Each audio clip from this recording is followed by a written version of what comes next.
So I'd like to go ahead and thank everybody for joining this call today.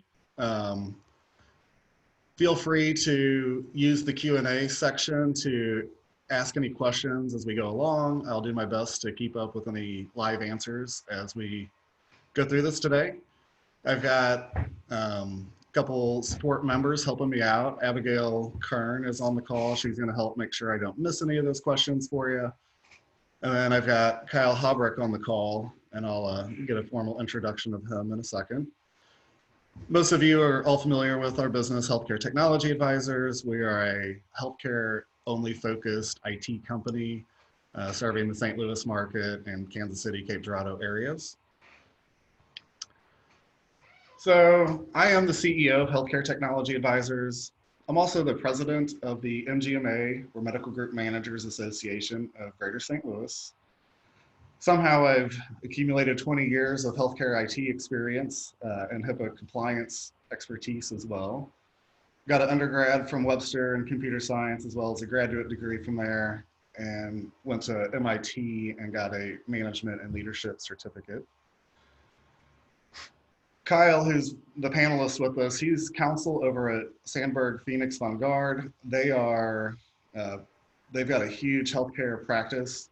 And one of the focuses of Kyle's is making sure clinics, like doctors' offices, and their business associates are able to get their HIPAA and high-tech package put together, OSHA, and help with macro MIPS reimbursements for the clinical space.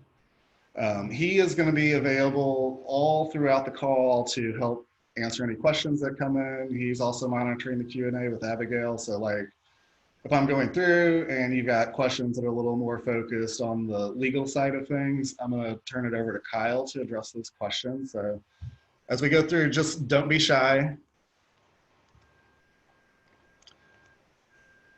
So Kyle, can you jump in and just kind of share with people a little bit about what's happening over at the law firm and like how that's impacting your business?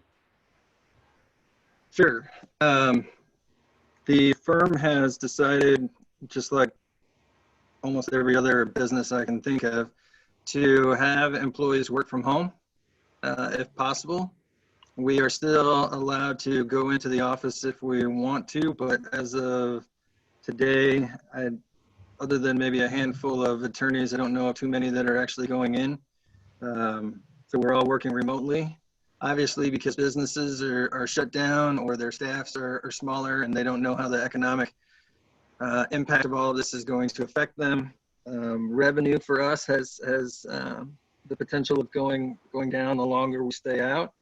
But my phone is ringing off the hook because practices are calling me all the time to say, you know, for example, telehealth law has changed now to allow me to see patients, new or existing, without them having to come into the office. How do I do that? How do I comply with that? Some have even started asking me about the stimulus package and what's in it, how they can potentially get these loans that are forgivable and different things like that. So my phone's been ringing off the hook, but for the most part, my understanding is that the attorneys in the firm are having a tough time finding billable hours because everybody's kind of on edge right now. So, Thank you. Over at Healthcare Technology Advisors, we also have our workforce working from home for the most part. Pretty much just the two owners of the company are touching base at the office to do very core essentials. We've also seen a reduction in some of our clients' workforces, which has, you know, direct impact on the number of people we're supporting. Therefore, we're certainly forecasting revenue shortfalls starting April 1 with the next round of invoicing and AR and everything coming in to the tune of around 10% so far. So we'll keep an eye on that.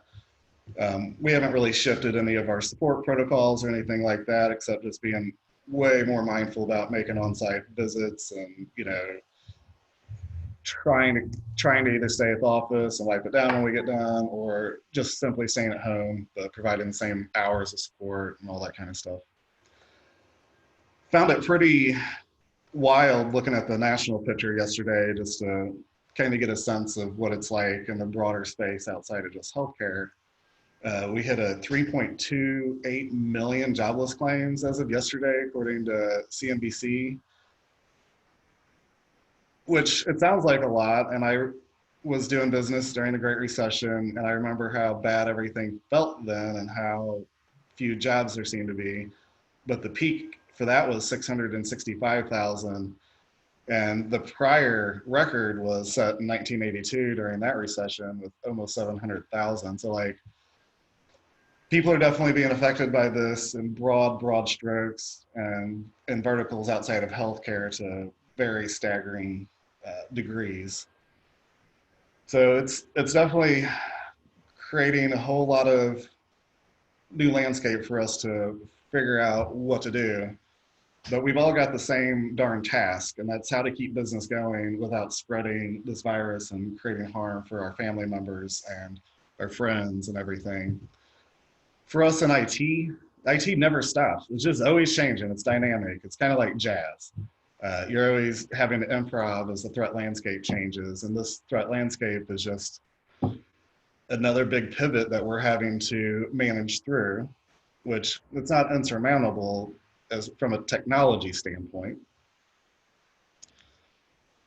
The kind of main areas we're going to dance around basically is like, we're going to talk about the remote workforce and how you can pivot, like what are the components of tech that you need to be aware of. And I'll work down into some details where we'll have some checklists that you can have as takeaways from those to go work on implementing in your practice.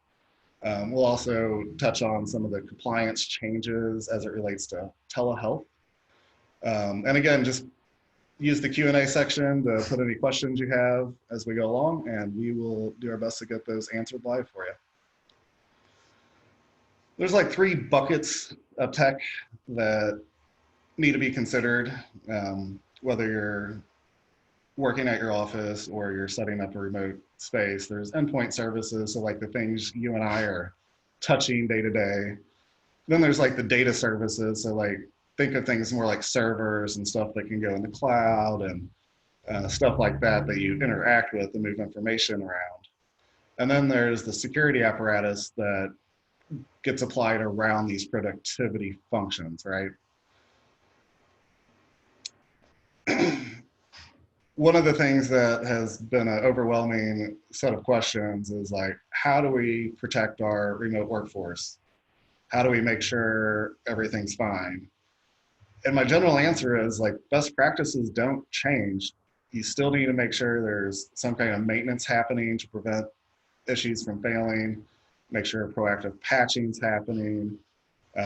So on these endpoint devices that are at home, I strongly recommend you engage your IT team to bring those devices, if you can't allocate a device that's owned by the business to them, because a lot of us weren't really prepared to send home, have an 80% inventory of laptops to just send out for people, right? So you want to just make sure that maintenance is happening. Your IT team knows how to do that. They're already doing that for you. You want to make sure that you've got support for your operating environment, like so you're not reacting in an hourly kind of basis. And they're going to work with you. Like all my peers are working with all their clients to come up with solutions now and basically give till it hurts, just to make sure we can help our community. And then you need some kind of review of the current controls in place. So think of it as like a basic audit or running through the checklist I'm going to give you at the end of the presentation to make sure that your environment's protected. And it's being protected because there's like a lot of threat out there, and there was threat before COVID. There's huge amount of data breach from just devices getting lost, stolen, hacked, whatever. There's 800 million varieties of malware out there, which is like stupid ridiculous. What I've seen on the dark web now in response to COVID is they're having like Black Friday style discounts on malware kits. So it's basically like, oh, you want to take advantage of people who are freaking out about COVID? Here's some turnkey software automation to go to town on hacking people. There's been over 16,000 new domain registrations related to COVID-19. And so a domain is like your website, so like healthcaretechnologyadvisors.com or sandbergphoenix.com, right? Like there's 16,000 variants related to Corona or COVID that have been registered like since this has come out.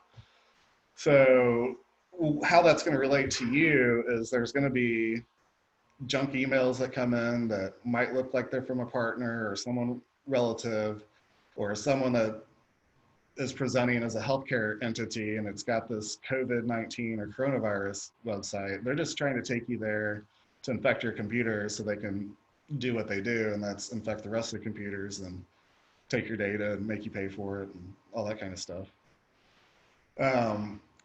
I also, while I was poking around on the dark web, there's really good deals on getting hacking Facebook accounts using the coupon code COVID-19. In some cases, getting up to like 50% off those for hire services. So it's just been interesting seeing what is going on out there. There's a lot of attacks focused on delivering malware through all the maps that we're seeing out there, where we're trying to track where's it spreading, where's it coming from, and all that kind of stuff. And so like the 16,000 plus new websites, plenty of those have maps in them. Some of them might even like hack into a legitimate website and replace the maps on there with their map and load the Trojan horse payload into it so they can start taking over your computer. Phishing attacks are going to be really, really common using COVID-19 as time progresses here, because it's such a panic subject that people are just clicking on all this stuff. So it's going to be very important that your staff is aware of phishing attacks, and there's your IT company can set you up to do like phishing simulation attacks. That way you can test your remote workforce and make sure they're not like just clicking on this clickbait. And if they are, it gives us a good teaching moment to help educate them and help protect our clients' data and our business. So like say they get you compromised, they get a good payload put on there and they're like, hey, you can pay us, give us some cryptocurrency to get it back. It's not always an easy process, and it's, frankly, they don't always give it back to you. They just take your money and run. Others have good customer service. You never know who's attacking you and what that result's going to be like. So I borrowed this graphic from one of our business partners, PAX 8. What are some of the challenges of quickly adapting to remote work? Collaboration and communication were pretty big on there. Loneliness is another one. Being humans, we're a social animal. Some of us more in certain ways than others, but we're still social beings. So like having to work from home is definitely going to take away a lot of the encounters and things that we have. Most employees transfer their files between their work and personal computers when working from home. And so now we're going from a protected, secure computing space to a space that could have kids playing games and streaming things from whatever malicious sites. So it's automatically opening a whole lot of risk for us if we don't have our environment set up correctly to manage centralized file shares and things like that. And a little more than a third of organizations have dealt with security incidents due to unsecured remote workers. So let's get into some of the details. As far as remote collaboration and communication, there's 5 buckets I'm going to talk to you about today: unified communications, file data share, cloud service, video conference, and telehealth. And each of these have a lot of interdependency amongst them. So there's going to be overlap in large ways. A lot of people may not have heard of unified communications before, but it is like your phone system, for example, oftentimes is way more than a phone system. It comes with a chat, comes with a soft app, soft phone app, so you can put it on your computer and manage it, and then you can attach files and move it around. You can centralize texting through there, your fax and video conference. And so like you can basically have this central command and control for all these kind of communication inputs. Some providers do it better than others. Microsoft, I feel, is doing a super great job of knocking this one out of the park the last 3 to 6 months. We'll get into a little bit more of that when we get down to the video conference section. But the point is, there are a ton of providers for this, and those of us who already have like cloud hosted phone systems, it's pretty easy to just pick your phone up and take it home and plug it into a switch or modem internet router and be able to start working as if you're sitting at your desk. And so it just enables your workforce to become very flexible, very fast in these remote kind of situations. I mean, I've had to actually do a couple phone system transactions this week just to help people who are on older stuff and they want to be able to get in a position to have their workforce more easily be at home and dealing with call routing as if they're sitting in their office, so they can do the scheduling, they can do the billing, they can call the insurance companies, and it's the same as sitting at work. So we've got file and data sharing. So I look at this in like two different ways from a very practical standpoint. This is either happening on the cloud or it's happening on premise. And depending on which technique is happening with your particular environment, there's going to be different ways that you access the various resources. So with the cloud, people who have already moved to the cloud are so well positioned for the remote workforce that their pivot's been pretty easy. We've had a lot fewer calls coming in, like service tickets that we're having to provide additional support, because it's just as easy as logging in at home as it is at the office, especially if they already have their own laptops and they're mobile in that way. If you have all your data on premise and your server on premise, there's a couple tactics to get in. VPN, it's inherently a little more IT intense to get set up in lieu of having like a log me in function or screen connect function, some kind of remote desktop access to your environment. So like with us, we have remote controls to our individual computers at the office. So anyone that doesn't have a laptop, they can remote directly into the computer they use every day, and it's just like they're sitting here. So nothing's really missed, especially if we set them up on the soft phone so they can still get all their calls, that kind of thing. With our clients, we've been just rolling out the remote control tool for the people that are remotely working, save a couple clients who have VPNs built in and wanted to go with that functionality instead.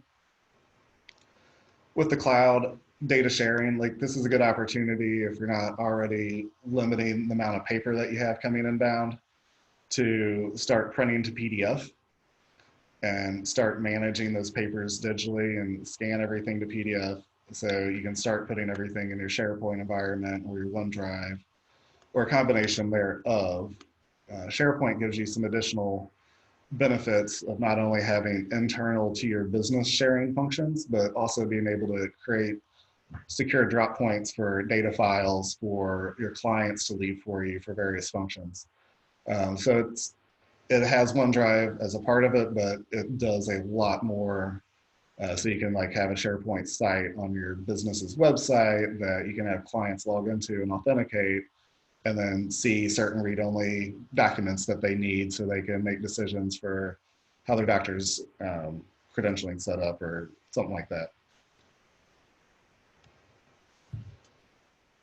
So speaking of cloud services, it just kind of gets broke down into a couple different functions the way I see it, and that's your server function. So like think of it like your electronic medical record or your practice management or your marketing automation tool or your QuickBooks or whatever you're using. Those are all line of business tools that we use in the direct course of executing our business. The next line are more data points that your IT company is going to be familiar with: an Active Directory server or domain controller, file servers, an Exchange email server, um, your mobile device management is another function. So like IT tools are really good to be set up in the cloud. So you can, if you have mobile device management already set up in the cloud for all your workforce, it's just a lot easier if their laptop gets lost or stolen, like in that 68% risk slide we showed earlier. You can just consult with your IT and they can just push a command to that device next time it sees the internet to wipe it. So no one can get anything on there. It should be encrypted anyways, but it just adds that extra layer of compliance to make sure that you're not setting yourself up for HIPAA issues down the road. So the second component of services out of the cloud that I think is really relevant for remote workers and is very helpful if you have it are remote desktop functions or virtual desktops. So instead of just having like a computer or laptop that you install all your software on, you do that in a virtual way in the cloud in some configuration. So when you're sitting at the office or you're sitting at the house, you go log into that desktop. It doesn't matter where you're at in the world. You already have all your security frameworks set up on that. You have your data set up to be cloud shareable and accessible. You're already ready to collaborate with everybody. And so this is a huge benefit of having virtual desktop environment of some configuration set up in the cloud. You can then run with your existing computers and hardware that are used to connect those a lot longer because they're really just a presentation device now. They're not really doing any computing per se.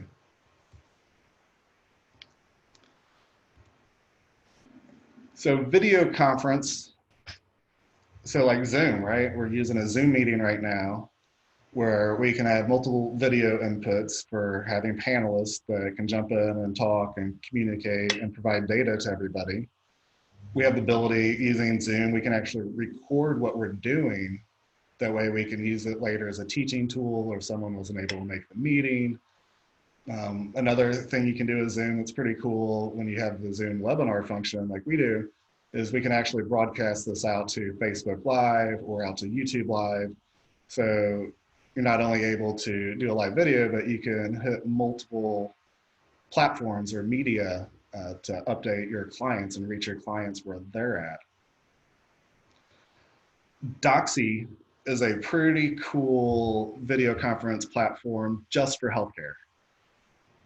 They have 3 different opportunities as far as licenses you can buy. They've got a free one that pretty much does all the things that your individual clinician can get or what the clinic can get. I went through all the details and features of it and basically get like some extra customized marketing and stuff like that and multi-user functions for sharing communications that are happening.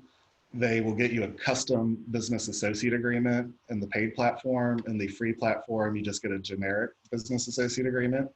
I've already got social workers and counselors up and running on this so they can provide telehealth services to their patients and keep things functioning and going. I know of a couple of our practices that are using this function to be able to do consults and continue maintaining appointments with clients.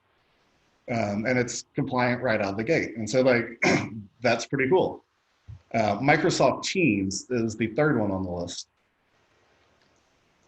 And if you already have Office 365, one of the premium or professional subscription models, it comes with those. And this is where I feel the unified communications of Microsoft is starting to blaze a really clear leadership role. So you've got your SharePoint environment that you can share external or share internal. You've got your OneDrive that is already cloud file storage that you set up for your entire business to use. Microsoft's got their phone system released now, and that coupled with Teams means you can pretty much from like a Teams session, you can access all your files, you can share with people internally, externally. It doesn't require an application to be installed in most cases because you already have the Microsoft framework in place. Whereas Zoom, if it's the first time using it, you have to go through this installation process. And I just found it to be so seamless in the way that with that video conference piece in there, how that really ties together everything we need for a really good remote workforce environment. And seeing's believing for me, and like starting to use that more. It's just really expanded my thoughts on the whole Microsoft SharePoint OneDrive space, because they were definitely lacking in it back in 2015, and they just made so many strides forward the last 5 years now that where we wouldn't recommend it before, we're all in with making sure we move everybody on the Office 365 platform, OneDrive, and everything. So then the final section on the various collaboration and communication functions is telehealth. There was Hey, Derrick, yeah. before we start, before you start this slide, I just wanted to let everyone know they're keeping an eye on Congress and everything, and the House has officially passed the stimulus bill, which means it now goes to President Trump's desk for signature. So everything that we have or will discuss in this that has to do with the stimulus package, it has officially passed as of 2 minutes ago in the House. Oh, cool. Thanks for the update. So Kyle actually wrote a pretty cool 3-page article that's we've sent around going over like what's going on with telehealth. There's been multiple statements made by Health and Human Services surrounding it. And effectively, like 1135 waiver is something that gets issued in a state of emergency to allow a government agency to release, not release, but reduce certain compliance metrics that we're bound to, like HIPAA, for example. So what this waiver is really effectively doing, it's allowing patients to keep appointments, right? So like doctors who are pivoting in like a week or two's time, which isn't a lot of time to conduct a risk assessment, which we're supposed to do anytime we add in a new or fundamentally different workflow in our healthcare delivery mechanisms as clinics. So effective March 17th, moving forward, there's a loosening of regulatory compliance as long as providers are acting in good faith with their efforts to provide services and provide them in a secure way. If you're doing telehealth outside of the compliance framework that they're allowing us to operate under now, prior to the 17th, you would still be subject to potential more stringent audit activities and that kind of thing. CMS has expanded telehealth reimbursements beyond our typical coverages. So like before, like folks working in rural health, they're familiar with a variety of different telehealth services that we can provide. We can get reimbursed for Medicare and Medicaid. But beyond rural, there was very, very few allowable reimbursable services we could provide under telehealth with CMS and still get reimbursements. What I'm less clear on right now is if any of the private insurance carriers are following suit by reimbursing for telehealth services. Kyle, have you heard anything at all amongst your client base or research about that? So as it pertains to telehealth, I've had a lot of questions about that. A lot of my clients are optometry practices or practices where telehealth really doesn't help them much. So with that, this really wouldn't do much for them. But for all other specialties where at least some type of office visit could be done through telehealth, this waiver allows them to do it whether they've been a patient for a long time of the practice or brand new. They can use anything from Skype, like we're doing. They could use Zoom. They can use Doxy. They can even use FaceTime to talk back and forth with the patient. It's billed through the same codes like an office visit would be billed through. So like a new patient would be 99203, 204, 205. And then you would just add the 90 modifier indicating that it was telehealth. And Medicare, Medicaid, TRICARE will all pay it as though it was an in-office visit instead of a telehealth visit. There are some requirements with that. You have to be able to offer audio and video to new patients, but audio is okay for established patients. Now, if you get a new patient that calls you and says, I want to do this, but they don't have the ability to do the video, they only have the ability to do the audio, CMS is temporarily allowing that to go on because you have offered them the audio and video ability, but they aren't able to do so. So they are allowing you to document that the patient said they weren't able to do the video, just the audio, and so you were able to then see them. The catch with all of this, believe it or not, is the physician still has to be in his or her practice. So you would still have to trek into your office, close the door in one of the exam rooms or your private office in your office, and then utilize FaceTime, Skype, Zoom, Doxy, whatever you had available to meet with the patient, and then CMS would cover it. The patient can be in their home, the patient can be pretty much anywhere other than your office for the telehealth visit to count. Now, if it's established patients, not only do you have that option available, but you also have virtual check-ins, which is why if everybody has been complying with MAC-RMIPS, they understand the ability to have the portal turned on. That's what these virtual check-ins are, is using portal. It's the same as the e-visits. You're using the portal to discuss situations with the patient. Maybe they're sending you pictures of a rash or whatever the case might be that they were going to see you for, but because of the virus, they can't get in to see you or they don't want to risk going in to see you. You would do the, through the portal, you would be able to meet with those patients and count them as an office visit as well. The catch with the virtual visits and the e-visits is that the patient cannot have seen you within the last 7 days for something related to the call that you are doing with them through virtual check-in or e-visit. If it's past 7 days, then it would count as an office visit.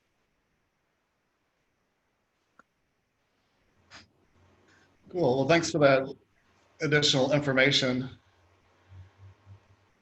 You definitely got a stronger grasp on that than I do.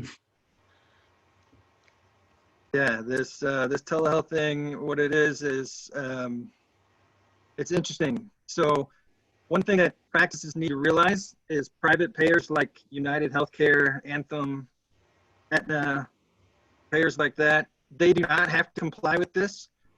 So they can tell you that they're not going to cover telehealth visits if that's what you want to do, that the patient would actually have to come in order for you to bill for those services. It's just Medicare and public payers like Medicare, Medicaid, TRICARE, stuff like that, that would cover it. However, the private payers do have to comply if the patient has what's called a Medicare Advantage plan.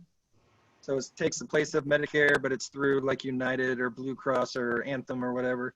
They would have to comply.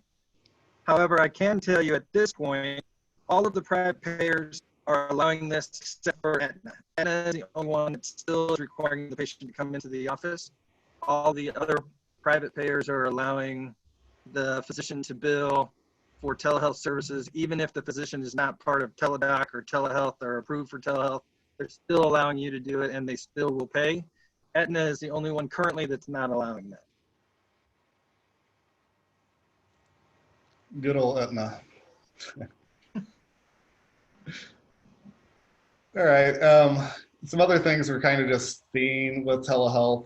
I'm sure you guys are seeing it too, where at least with our clients, we're seeing administrative functions like billing and scheduling, moving to the home, seeing some amount of diagnostic services with video shifting there as well. Sounds like we might need to put them in Kyle to talk a little bit more about the patient types they're seeing with that. Make sure they're doing that right. But pretty much all, not all, but probably like in the 80 percentile of our clients are doing some form of remote work and telehealth services at this point, which it's just kind of mind blowing because like 2 weeks ago, that wasn't even really on the radar. It was like, oh, we're remote workers and we're doing telehealth. And it's been a very busy couple of weeks. So that's the subjects I have for remote collaboration and communication. Now I'll get into some specificity of specific things you can do. And I've got a pretty PDF that I can send out afterwards for anyone that wants it, that puts all these into a single pane of glass for you. Basically, it's an IT checklist, an employee checklist, and a security awareness checklist for remote workers. And really, like I said toward the beginning, this is also just following basic IT best practices if you're in the office. So it's just kind of a restating and a little bit more of a refocusing, very specific for remote work, but in general, it's pretty similar what you should already have in place. So like ensure your devices are encrypted. For those home devices, make sure you have the local admin credentials and they're strong, and you're not logging into the device with those admin credentials. You should always have a regular user account to access your computer, because if you log in with admin credentials and you're going to a COVID-19 map tracking the spread, and it's one of those 16,000 malicious sites, you've just given the attacker easy access to drop their payload on there without you having a clue anything happened.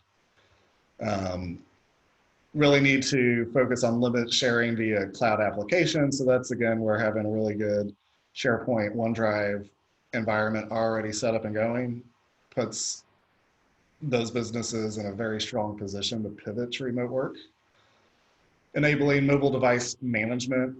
Your IT may use the acronym MDM.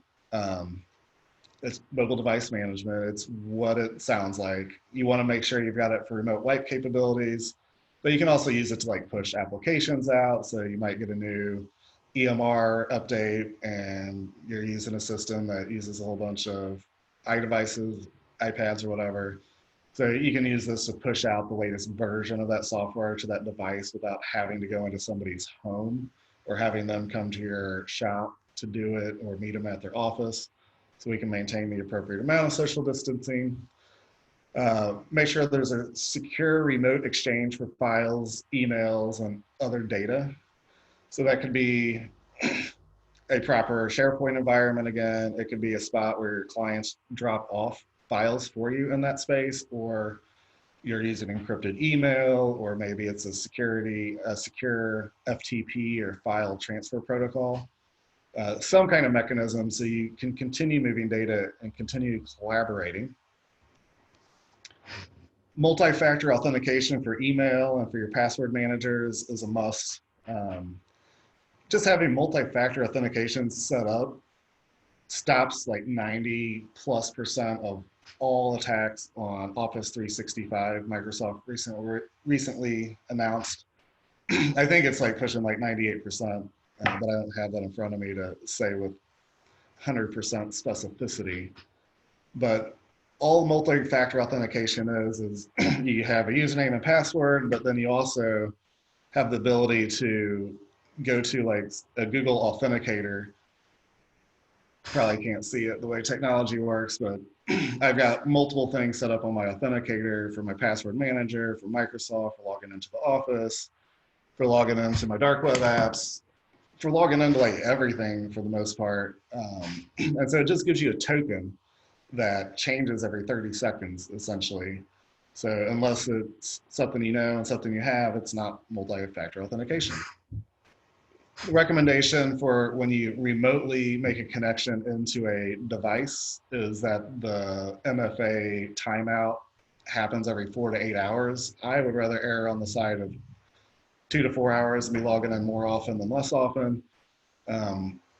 but there needs to be some kind of auto trigger in there. That way, if you fall asleep, still got the computer on, it limits the possibility that the device gets compromised and then makes connections into your office systems.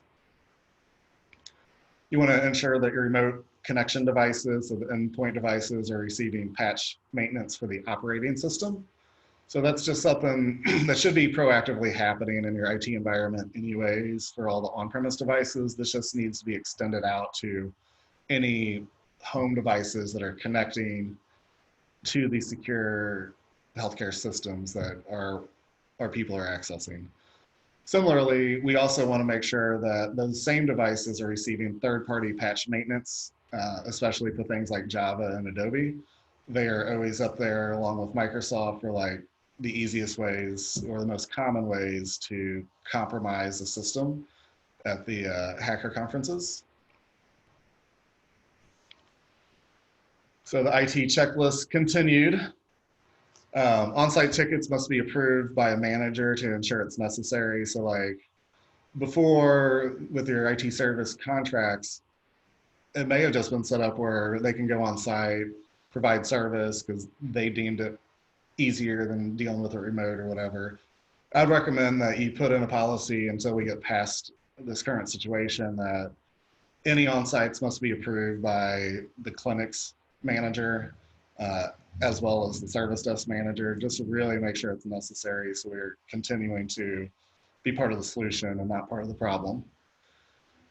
We want to make sure that security tools like firewalls and antivirus, malware, and just the whole gamut of tool sets for endpoint devices are centrally managed.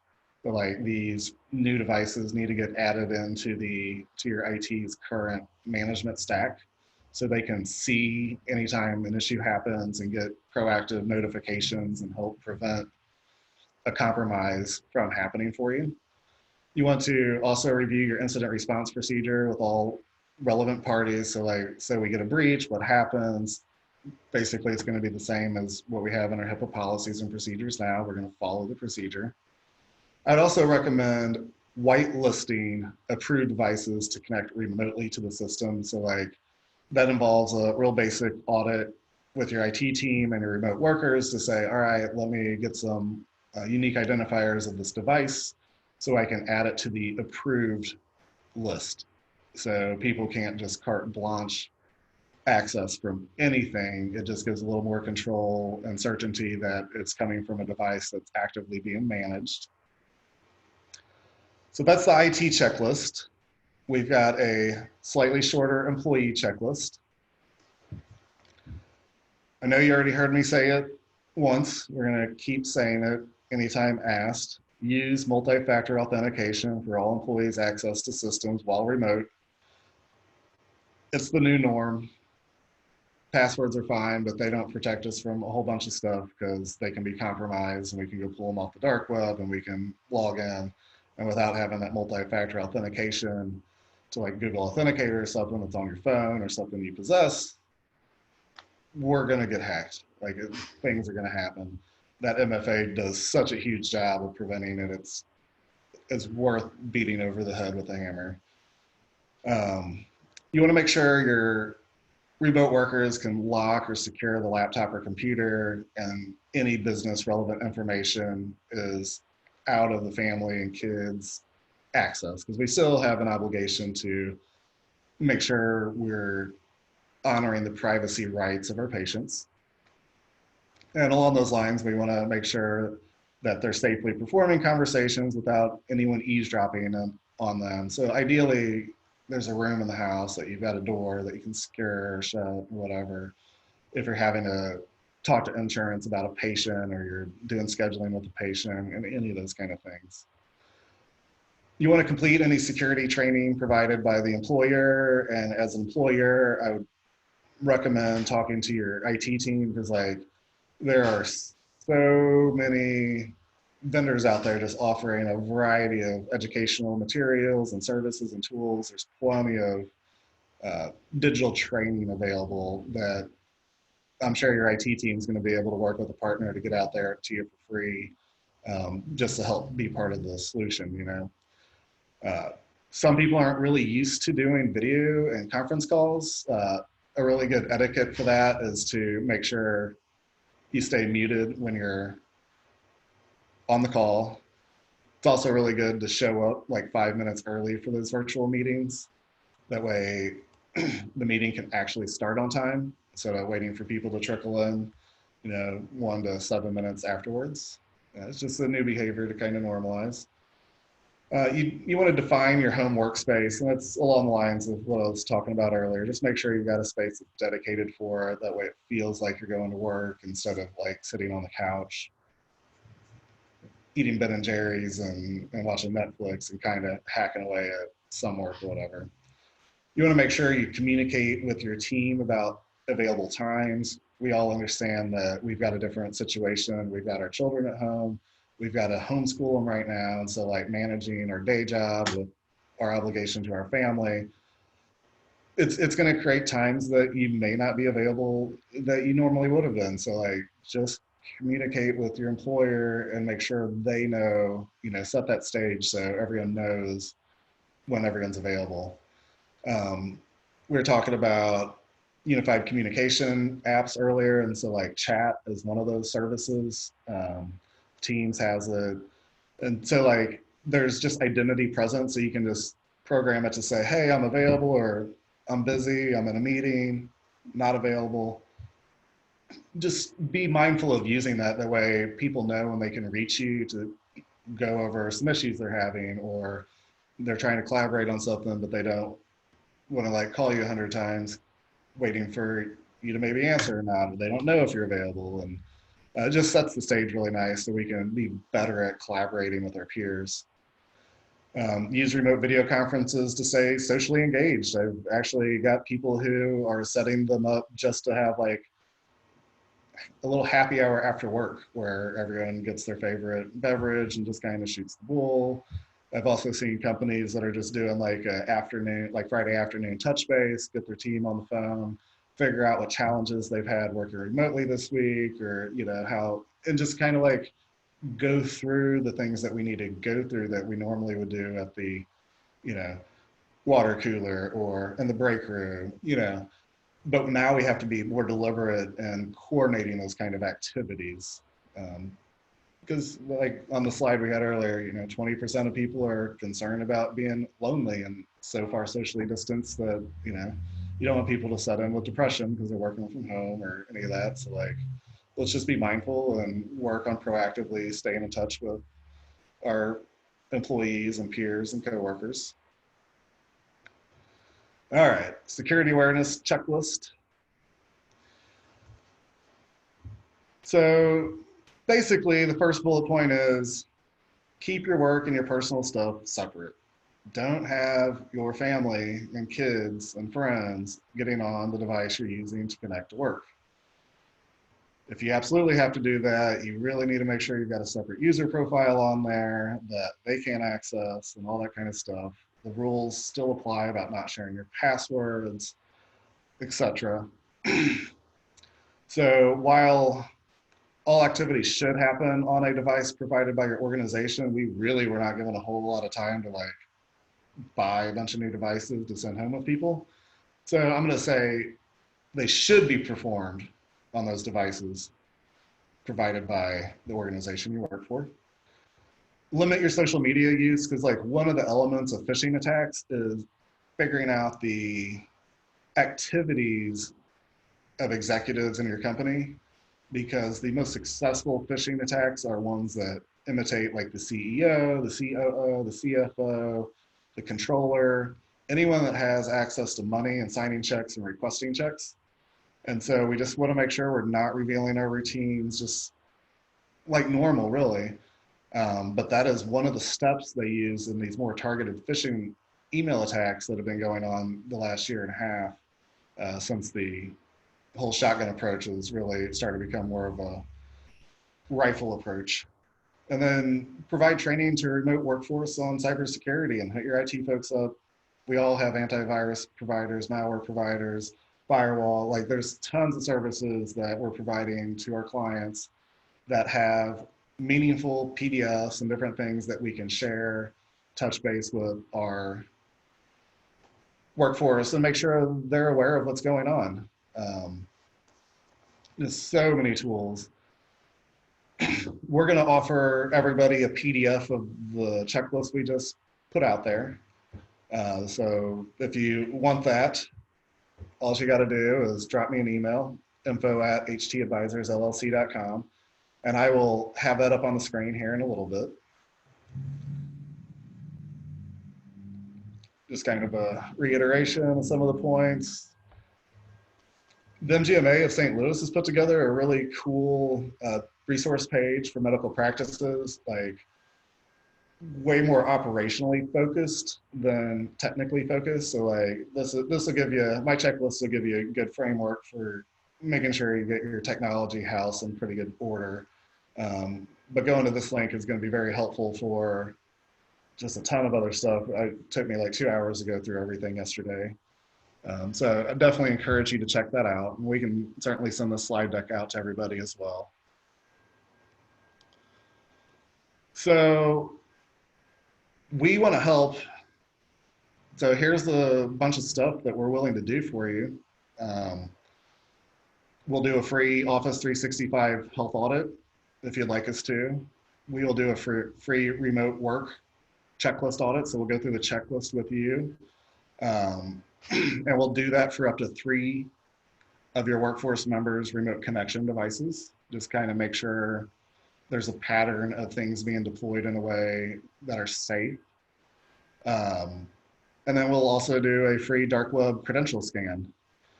And so just email us info@htadvisorsllc.com with the subject line of free by March 31st so we can get that scheduled and coordinated with you. It will all happen remotely. We will not be traveling on site to do any of this work. I will issue out a business associate agreement. That way we are maintaining our compliance with accessing your systems. And with that, that takes me to the rest of what I had to cover today. If anyone has any questions, this is a good time to put them in the Q&A. Or Kyle, do you have anything else you'd like to add that you thought I would talk about today and I haven't? No, I don't think so. I think you and I covered everything. Well, that's flattering. Thank you. So I'd like to thank everybody for joining today, and happy to get any of this information out to you. We'll send the slides out to everybody on the call that we got emails for.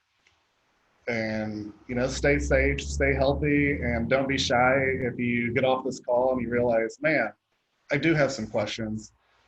Seriously, just hit us up at info@htadvisorsllc.com. We're here to help. Like, we just want to make sure our community is strong and healthy, and whatever we need to do that, we want to be a partner. So thank you guys for attending today. And with that, we're going to go ahead and end the slideshow and the presentation. Have a good day, everybody.